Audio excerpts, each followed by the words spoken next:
for Nkwawie TV na message na number channel no hit the man subscribe sim do pin latest news bia obejibre na on site me akabi na ye borra insane man the latest news for tima bebom no yes another yarara sister excavators yes CZ ni na ye John Roman Mahama memu a wa promise say galamse ni de on so no kofubia msenkofubi atomu guma ne de kese agudie ni de nkomu kotu ni papa sense na street is for bowrum no hwe ye mamu message John Roman Mahama memu ene se meka se ya na China for no ya do bi na ye munro bientie nsem ni bia ba de ka ho no ye de mu nsem bedram oho ye trawo mama for change fast de atete akaya de anje snake no na yakwa Ashanti region ni Ashanti regional forestry director ekodin komo yenya ne tie se and now had the Punch newspaper anymore front page Ghana nyina obi atiem you sansa me mentorate nonsense e wo Ghana ha na papa ya fa ne se eye omare no forestry director in Ashanti region se papa na adwuma wo bo e wa Ashanti region no ese wani sese ya kache o opanyi omare otemeka me mwakwa ba de ba TVS was and the power FM so awie Mugabe meje so fantastic asifo nyina aso any ahwefo nyina the whole Ghana president office mu nyina obi ewe opanyi and now read the Punch newspaper anima galamse ya de o manpanyi de atudwa say na point is obi a obeye galamse bi obepamo obesakew we regional director edema forestry commission in Ashanti region and enya ne tie say sise excavators and ura Nkwawie aye forestry bi mu opanyi enadai watime to ho anamo ana woto ho anamo hello opanyi omare mosafa opanyi omare to la ne subie mu mame sa ha te sa courtroom ya ye bedi asem apodis no eja me di begu mo so amama ya adwuma no ho papa wei sa na moto bi a watu na awia wei sila ya kase kwa wada so wo baabi mova ne to la no so mame wo ji adwuma pa e bebo wa baso ha da certain regional minister Dr. Amako hene nyame asomdwe nkan won hira ho no nya wo kese wo de oti asate matemu wada ne ho sa wo de joma ma mamu no mpani ye e besa ye se begu enwu e na wo wa adwene mu a wo boa Mugabe ti hey ya me bo 5 ma joma ha me you dare not mo fa me so omare entola no subie mo mame you dare not who misbehave a ejane be show ejane ba ya dan e be show eti IGP start from now Nkwawie mo wa regions na was transfer all of them district and divisional commanders na who feel say omo amwa wo kwaso no transfer them. Don't fire them, I say transfer them. No matter to make a very well, baby. I would na why? Who are you, Sia? One carrier, one carrier. Very well, Yanity, I say, excavators, Makumaku 60, and Mako who say a war a year forest be more on career. Chinese, if I invade who are almost saying forest reserve, no, and some could be in the room, Punch newspaper, and buy. Oh, no question. Yes, we have to say no. After say you got to say, Makumaku do na bia. Do no more. You go see Nkwawie police station no. Actually no. You didn't na regional coordinating council.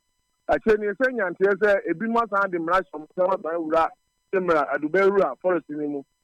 Enti ne bomoni ani asujafo no kasa ya. Obi nim Ghana ya sitem ne mo na omugudu ho no ana machine bia ni ho.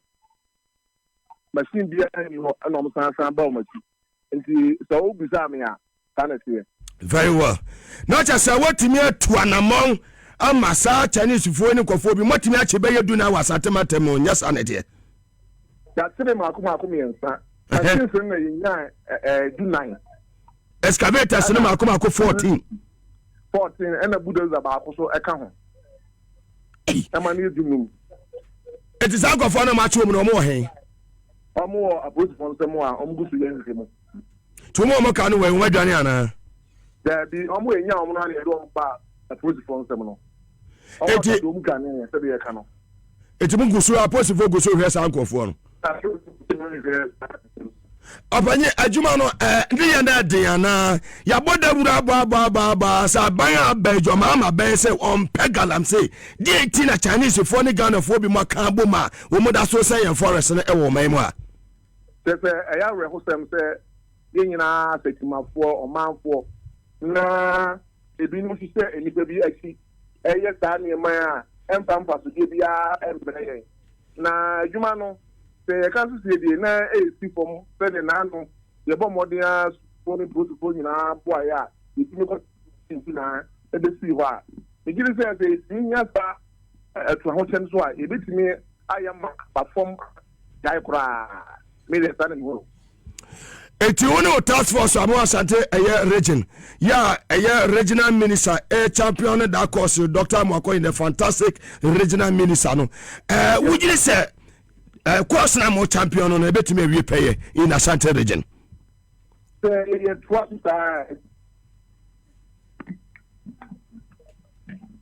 ye twansa na ya antiam stand ye be wi peye iti no e say ye bo modin na yura sentiment so apos no so atai kebe all kind you know you give say e konsa no a ebetumi awi peye very well obayi ma money adwuma akoso sa na bo adwuma no e maye enna entina wo bo adwuma ne ya da bia mebo waba so bo money yenso dia eja be hye obanyi omare me da say for your time so be ka no nyame adum a president so be ba ha ikida Nkwawie brother baba waso ye ho fia da ye fantastic.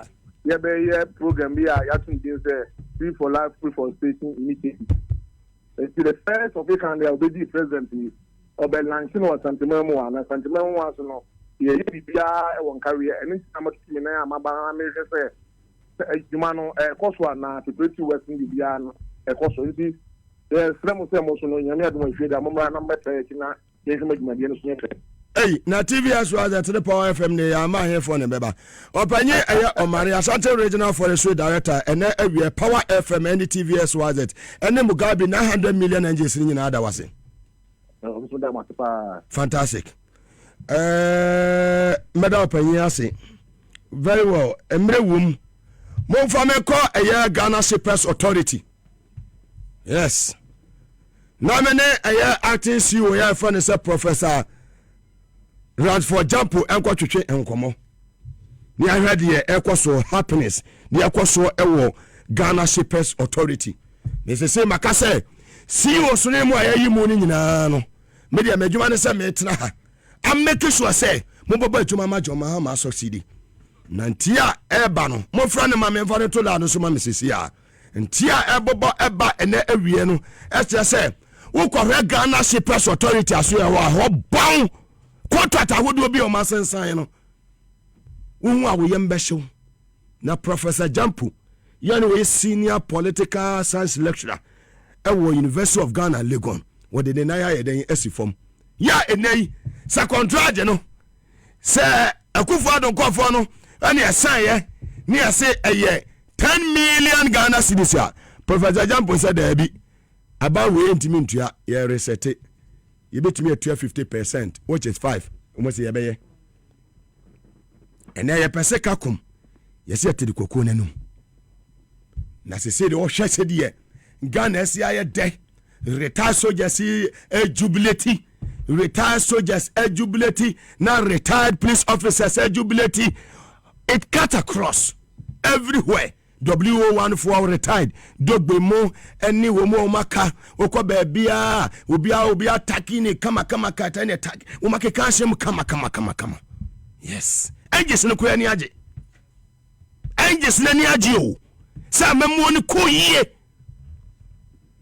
amemo na dey ko yie and na me say those KGL I have chance a lot of documents. A big problem me. I've intercepted a video. Details. A video that this man who was a board member have contract with NLA. Thank you. Who has a Gangantuan party. Yes. And the president was there. President Akufo-Addo and his vice, Baumia, and the MPP Aparachikis. Enjoying taxpayers' money. Still in the position. See. Oh, that's why even if the fellow, if he's still enjoying, God being so good, and Chabia, we are getting a chair to sit on. He must that contract, no. Don't worry, we are getting a chair to sit on. I'm for it starting a low two way, no, not nowhere to be found. Don't worry, Minia. You know what I can do. I believe you. Let me say, whatever I will do to make sure that the vision of President Mama works. Whatever I will do to expose people who enjoy the sweat of the Ghanaian people under Akufo-Addo dictatorship, thinking they are more smart, more slippery than mudfish, that they can change today and be part of us. I mean, they are jokers. Anything I may say, let no one stand on our way and will not stand on anybody's way. I know he can maneuver his way. And then I may say, if you think you are slippery, you can be slippery than us. I know those behind KGL. Only Bibi. And I will use this opportunity to remember the great man Ghana has ever had, apart from maybe His Excellency John Dramani Mahama, the founder of our great party, Jerry John Rawlings. Fantastic. May his soul rest in peace. What say, look, the MPP, where they are, is something that they are happy with. And they will be there for a long time. And we should not mimic them. We cannot mimic them. The MPP cannot be our political friends. But Abutre na yesterday said, our people should be patient. Very well. You understand? Bibi osuna adache bia na ebe chance na nwura afu ho. Yes. And let nobody panic. Very well. Look. I tell you, very soon. The signs are written on the wall. No, mean you are only your boss at the end. Yeah, look, as if President Mama knew. Parent myself and Jana Salam. Salam is a great If guy. you don't deliver, then we have nothing to deliver. This is the time for us to deliver. This is the time for us to prove people. Very humble man. I remember when we went to Tamale for the campaign launch. That's him. Baby, I will be down there. They was going up and down. Mugabe, are you okay? Even at the station, baby, I will go money. Program, he was there. And one thing about him is that look, he understands fantastic the party and he understands leadership. Fantastic. He knows leadership. He has qualities of leadership. Fantastic, brother. And he believes in. He's a socialist. He's a social democrat. You understand? So for us, we are focused, we are determined, and we are going to deliver. Juma President Mama started a year. A choir President Mama a to honor. You will not be surprised 2028. Akufo-Addo will be preso by NDC campaign manager. Why? Akufo-Addo. What are you talking about? Will be preso wanyako campaign manager. Akufo-Addo. Send the MPP will go. Nanyanguye. So you are not aware MPP. MPP is no more. Very well. That party called MPP. What can NLA? What can NLA there? Now the remember Krum ni lawyer Newz Abbas, Ashanti Regional Communication Officer, as Chief Executive Officer at the Mass Social Investment Fund. And one also Oba office we travel 1 month. Say. Mbabunu na womo agigi CEO positions na womo bo mo homode pa no me amenu ano no nti se man project na ho na me project no answer eja yeso okuro mpeta wie wona ma ebi beka edan a eja mo sini ba obeka ni nua nti eja emredu se eja me sumitimi project me nua no ye de emu se ahofe de ne ahofe ka se de obi anim no anoma lawyer Abbas Nuruddin Akwaba, Chief Executive Officer at the Mass Social Investment Fund. Benyin, congratulations. Thank you. Madam, no more friend want to say. Yeah, the body na say why fe. Ben power no me smell it power no. Ebeka say nyame fantastic. The din kind no me enchia tiefo. Very well. Enchia wa na me enchia Mr. Chris Dugan so fantastic share ya che. Ni enchia hwefo mo hwe nyina NDC 4 nyina eba hadia ni abafie fantastic tinsam no se ne tie bia na se se tie mo na kana botoye mu ye dai eba fantastic. Social Investment Fund oko ho wanya how many weeks ni I think say me call hall 28th January. Nti no I'm say akakra na menya 2 months. 2 months. Muko challenges be hot saying so far. Oh. Nana do amamo mu no de ba bia ni ho challenges anya dey. Maseno. Ba bia ni ho ankofo we say ho. But empanisi de jawa ne de ya so. Yes. Ya papa John Mahama no ade obetu bia no se be man since you man san no ham. Kasa tenten so to. En toponko no a wa tie